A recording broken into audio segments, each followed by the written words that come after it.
Then, Saturday is a special day. Because, ladies and gentlemen, Saturday is my special marathon. What is in DSP's closet?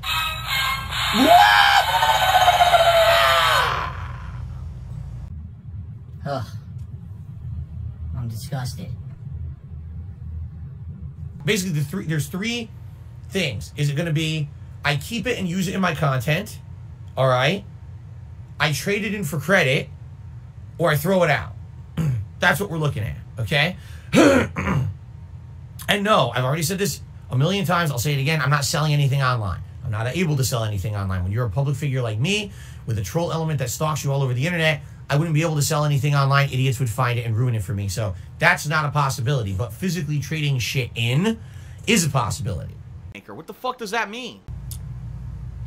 So here we go with trolls. So I'm not even kidding you. The trolls are like, they're salivating at the mouth. Do you want to know why they're salivating at the mouth? They're hoping that during this closet event, I'm going to pull something out of my closet with personal info on it that's going to completely expose something. I have no idea what they think is in there. I really don't. I don't know what the hell concept they think that might be in this closet. Seriously, what do you think is in there? Right? I have no idea what they think is in there. But they're like, literally, someone just said it in the chat right now. But what if you pull something out with all this person? What are you talking about? What do you think could be in there? There's no bodies in the closet. All right, there's no. I can tell you right now. Sadly, there's a skeleton in the closet, but there's no bodies in the closet. All right, there's no super secret info in there. There's no gold bars that I've been hoarding and hiding from the authorities. There's no drugs in there. I'm not Walter White. I don't have a meth lab in my closet. Maybe I do. We'll find out on Saturday. All right, but I don't know what people think there's going to be in there. You guys are crazy again. The crazy trolls, right? They're nuts. They think the weirdest shit. And the other thing is, this is the dumbest thing too, right? Here's the closet. I'll open it. I'll go in there. Let's say, for example, there is something personal in there. All right, like I'll give you an example. There's some income documents in there from, like, I remember when I first started doing stuff here in Washington, I'd put all my income documents, like bills and shit, in there. Do you think I'm going to pull that out on stream? Why would I do that? Why the fuck would you care about bills from 8 years ago? Right? Why would you care about that? Why would I want to talk about that on a stream? I'm going to say, okay, here's bills from 8 years ago. I can shred these.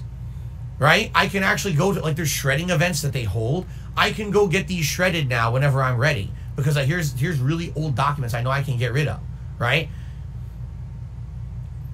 It's like these people are so mental. They actually think I'm going to say, oh, here's my income documents from 8 years ago. Let's go through bill by bill. Oh, look, here's a credit card I used to have. Let's see what I spent in April of 2015. Let's read it off.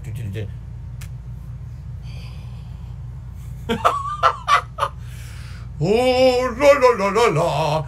You have to believe that there's smarter people on the planet. La la la la la. Oh my god. Oh my fucking god, dude. Snow Carl to the $1.50 says, would you say you're the kind of person who holds grudges, or the kind of person who lets things go easily and tries to smooth things over? Could you exemplify this to some of your past conflicts, perhaps? Thanks. I mean, when it comes to me and my content and my streams, I think you'll notice that I am quite lenient, and as long as someone who has wronged myself or others on the streams and got banned or timed out or whatever, as long as they express remorse, usually I'm pretty forgiving, and I'll just let people come back. I'm not a big, oh, fuck you, you made a mistake and now you're never coming back. You know, I'm not like that. Wow. All right, now reading that. Return of the Jedi is already banned for that ridiculously offensive tweet.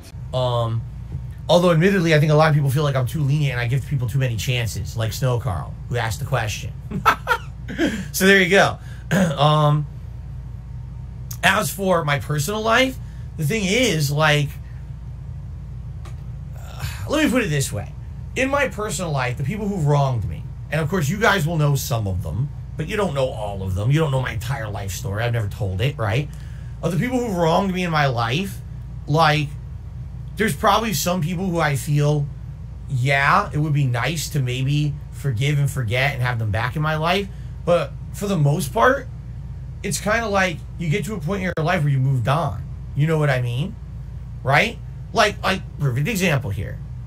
The John Rambo situation, right? Here's a guy who I was friends with before I ever did YouTube. For many years, we were friends and comrades, traveling all over the place playing competitive Street Fighter.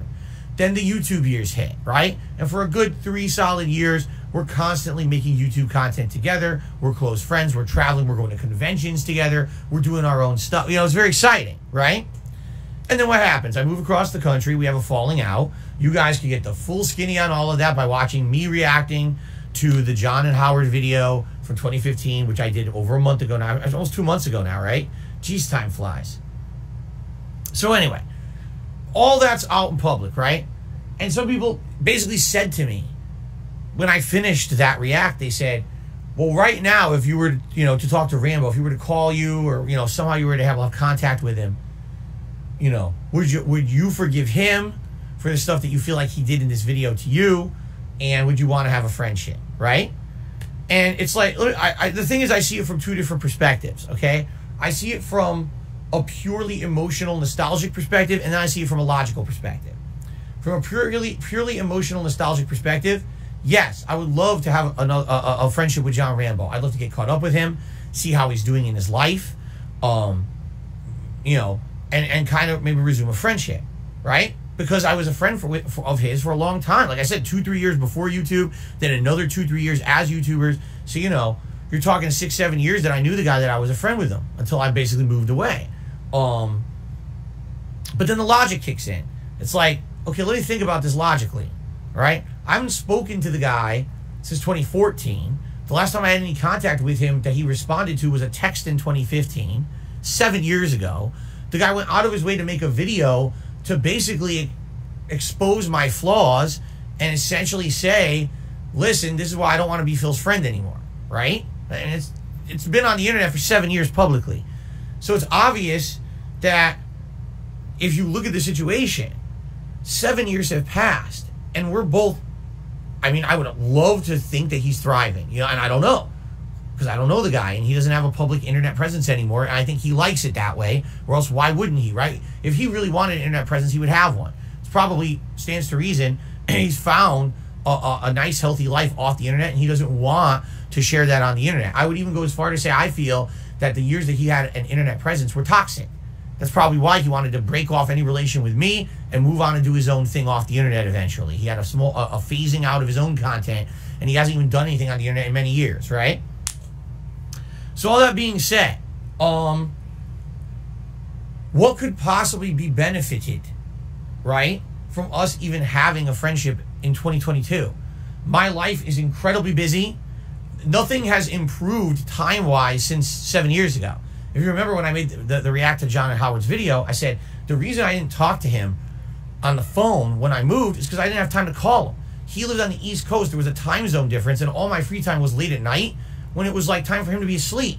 So I never had a chance to call the guy and have a phone conversation because I was here all day, every day streaming. When I wasn't, I was trying to have some kind of semblance of a personal life behind the scenes, getting things done. Even back then, I had even less free time than I do today. I didn't even have one day off a week from streaming, if you can believe it. I streamed that much back then. Me sitting here from 10 to 4 with one 20-minute break in itself is not healthy. My life hasn't improved, you know what I mean, in that regard. So it's like, how on earth would I even maintain a personal friendship with the guy? I don't even know, you know? So it's kind of like we have basically moved on for 7 years. As much as there's an emotional feeling of, man, I wish I could go back and have a friendship with the guy again, there's really no point to it. You know what I'm saying? So for me, no. You know, at that point, I probably wouldn't want to have a friendship with Rambo again. I don't know where the benefit would be for either of us. You know what I mean? Shut the fuck up. Get a job. Oh, man.